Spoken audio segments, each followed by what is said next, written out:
Greetings, one and all. This is Lloyd Brown, live and direct and in your computer screen, your mobile phone, your TV, or any other electronic devices you happen to be watching this thing from. And I just want to say we are here. I am here with a legend in lovers rock music, not only a peer and a fellow musician, but friend, bona fide friend. For more reasons that I can care to explain right about now. We have Michael Gordon, okay? One of the major exponents from the lovers rock movement. And we've been talking about your return to England from Jamaica, with more or less you just had your upbringing, your discipline and your sense of principle from your parents, and you know your rites of passage which you proudly traveled through in order for you to walk on your own 2 feet, literally walk on your own 2 feet in life.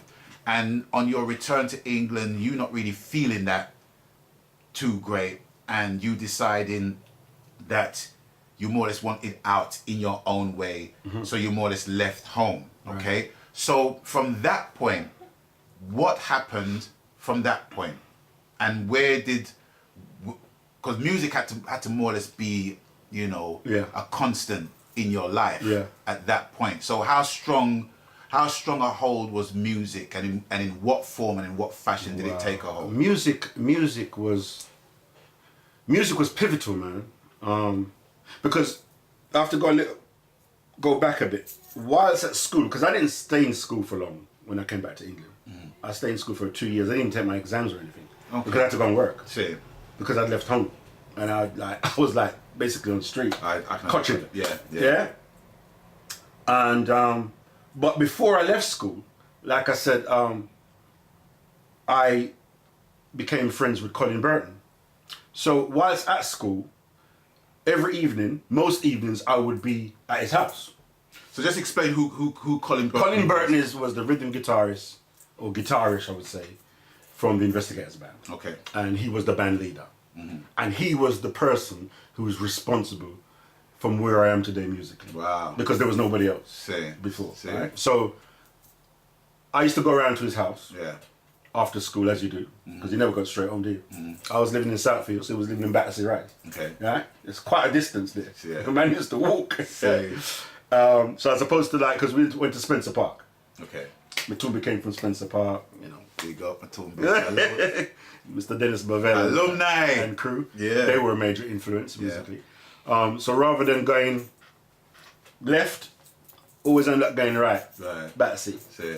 And Colin dad had passed away some years, and he, you know, just like you said, your dad used to go in the living room and play a tune, obviously.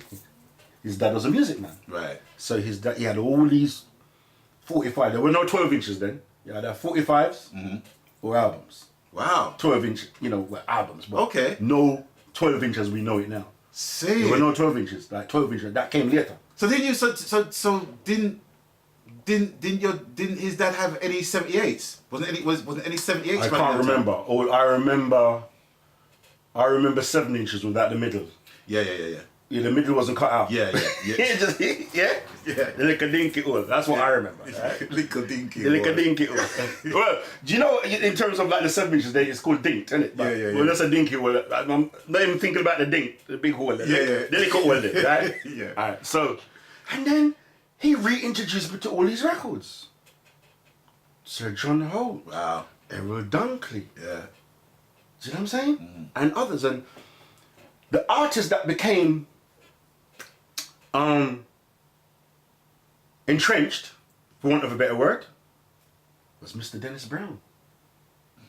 He had quite a few Dennis Brown records. And that was the person that I thought, I think I want to sing. Wow. Out of all the other artists, because I can't go through all of them, that influence from the time when we're talking about from Jamaica or ever. Yeah. That was the first time I had this notion of probably wanting to perform. Okay. So I used to sing to these Dennis Brown records. And one day Connie looked at me and he goes, "You have a look of voice, you know?" So what do you mean? He goes, you can't sing, you know. I said, yeah, get the hell out of here. Which is not the actual phrase. Yeah, it was the abridged version, yeah, right? So I'm like, you talking? Never didn't take it on, yeah. But he had a band. He was in this band. I can't remember the name of the band, but the lead singer at the time, his name I can't remember, whoever it was. He was into more roots style and Rastafari and thing. And Colin didn't want that. Because remember, he was the band leader from there. He wanted to sing love songs. This is before the entrenchment came of Lovers Rock. Right? So he wanted to do love songs. That time, I think there was that, because he was listening, we had Louisa Mark from England and a couple of other people and Cimarrons and,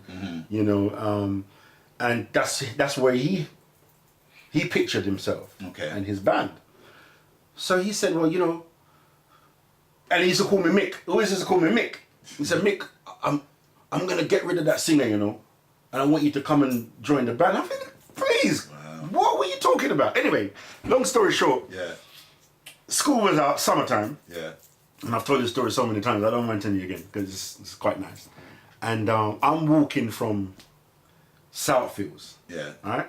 And where I grew up, a place called Ermston Drive, Wimbledon is literally about 15-minute walk. I watched Wimbledon for years on the television, not realising it was around the corner. Not that I could ever afford to go there or anything, but I was always interested in sport. And tennis was one of the sports I used to watch and think, what am I doing? But it looked good. And then I got to understand it over the years, over the summer. And then it was round the corner. It was round the bleeding corner from me. And it's only years later when I moved from Big Mama. What on? Anyway, so I used to walk from Southfields to Battersea, right? I don't know if you know the area, because quite a few miles. I mean, I would say a good 5, 6, 7 miles. Okay. Right? Maybe, let's say 5 or 6 miles. A fair distance, yeah. Well, I'd walk, because in Jamaica, you used to walk in. Yes. Even the bus, Look, so I was still at my Jamaican thing in me, and so I don't know about no football, I don't know. Well, I play cricket. Right. So it's Clapham Common, summertime, cricket would be on. So I'm looking to get involved in a game of cricket.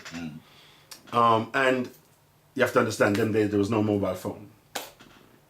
Most people didn't have phone in their house. Alright? So Colin had no way of getting hold of me. So once, unless I'm going to visit him or vice versa, do you know what I mean? Yeah. Weeks had passed, because the school, so it must have been about 3-4 weeks. And I'm walking up Battersea Rise, heading for Clapham Common, and I heard, Mick! I'm telling you, it's Colin, isn't it? He goes, where you been, you so-and-so? He goes, I don't know. He said, where you going? I said, I'm going Clapham Common. He said, oh, you don't come check me? I don't know. You know what I mean? Because, Bridging is different, isn't it? It's like out of sight, out of mind, isn't it? It's not like when you turn a bigger man than you're here. So even though I'm walking past his house, I'm not going to check him, I'm going to play cricket. But more time, after school, I would be around his house. Strange, isn't it? Youth man, isn't it? So anyway, so he's hustled towards me and he goes, I'm going to say that come check me, man, because I want to see it. I want you to join the band, innit?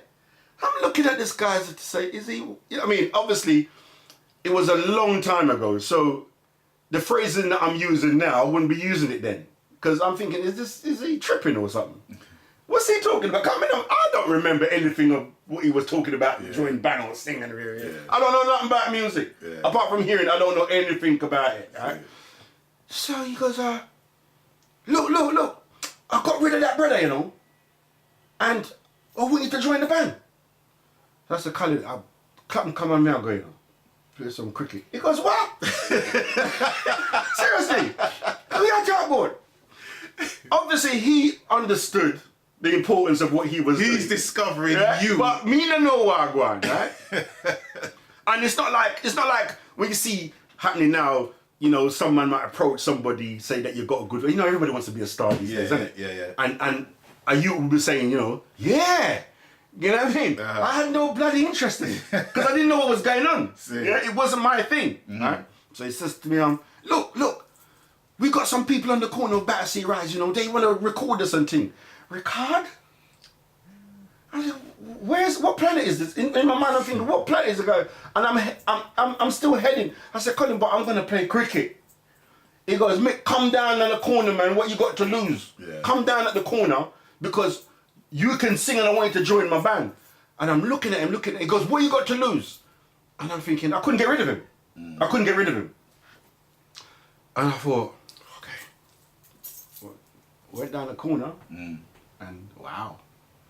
Met up with this brother called Derek Harris, who became my manager and mentor, and a couple of other guys. And I thought, what's this? So he introduced me to this guy, Derek, and yeah, this is Derek, whoever, and this is that, and yeah, and take me around the back. This is Inner City Records. Right, okay. Around the back, this is gonna be our rehearsal room, and I'm looking at this guy, and I'm like, you know, I mean, I'm trying to take all this in, and that's where it all started, basically. Wow. You know, I was so primitive to the thing. I'll give you an example. Yeah. Couple months down the line, because this brother was, you know, Derek Harris, he was the person who got us on the road. He didn't really know anything about music himself in terms of the rudiments of management or whatever. Sure. He just loved music. Yeah. And he wanted to manage a band and he wanted to nurture a band, you know. But in terms of like the ins and outs of it and, you know, the legal side of things, he really didn't know. We all learned together. But they bought us equipment, yeah, because they invested in us. Sure. You can't get that now. If you can't do the thing. Trust me, yeah. Right, but you're talking at a different time. And the first time I saw a live drum kit, yeah, I walked out and I saw this blue drum kit. Well, I didn't know it. And I said, what's that? And they all fell about laughing. That's how ignorant I was to it. And I was like, seriously, what's that? And then that's at the point Derek looked at Colin, I remember it very well, and said to me, you sure said this brother can't sing? Well, I know me not hearing Papa know it.